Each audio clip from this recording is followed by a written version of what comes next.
न्यूटनचा law सगळ्यांना माहिती आहे, पण त्यांच्या जीवनाविषयी तुम्हाला माहिती नसेल. चला तर बघूया काही नवीन गोष्टी. सर आयझॅक न्यूटन 25 डिसेंबर इसवी सन 1642 रोजी इंग्लंडमधील लिंकनशायर काउंट्रीच्या फुल स्टॉप या गावात जन्मले. आयझॅक न्यूटनचे वडील वारल्यानंतर त्यांच्या आईने दुसरे लग्न केल्यामुळे आयझॅक त्यांच्या आजीजवळ राहिला. वयाच्या 12 वर्षापर्यंत आयझॅक जेमतेम 2 वर्ष शाळेत होते. त्यांना गणिताची आवड उत्पन्न होऊ लागली होती. तेवढ्यातच त्यांचे सावत्र वडील स्मिथ वारले.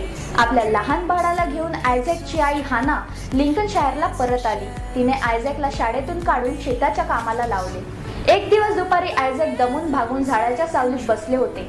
मंद वारा वाहत होता. आयझॅकची तीक्ष्ण बुद्धी त्यांना स्वस्थ बसू देत नव्हती. आयझॅकला वाटले आपण वाऱ्याचा वेग मोजावा. त्यांच्याजवळ वेग मोजायला काही साधन नव्हते. आयझॅकने एकदा वाऱ्याच्या दिशेने उडी मारली. जिथे उडी पडली तिथे एक दगड ठेवला. मग जरा वेळाने वाऱ्याच्या उलट दिशेने उडी मारली व त्या उडीच्या जागी एका दोरीच्या सहाय्याने आयझॅक मोजत असताना त्यांचे मामा विल्यम शेतावर आले. विल्यम आयस्कोप केम्ब्रिजमध्ये ट्रिनिटी कॉलेजमध्ये व्यवस्थापक होते. त्यांनी विचारले, हे तू काय करतेस? म्हणाले, मी वाऱ्याचा वेग मोजतो आहे. या उत्तराने मामा अवाक झाले. त्यांना आयझॅकची तीव्र असामान्य बुद्धी कळली. घरी जाऊन त्यांनी हानाला आयझॅकला शाळेत ऍडमिशन करायला सांगितले.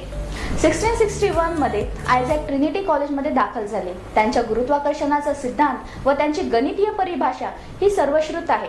1668 मध्ये त्यांनी 6 इंच लांब व 1 इंच रुंद असलेली दुर्बीण तयार केली. आजही लंडन म्युझियम मध्ये ही दुर्बीण पाहायला मिळते.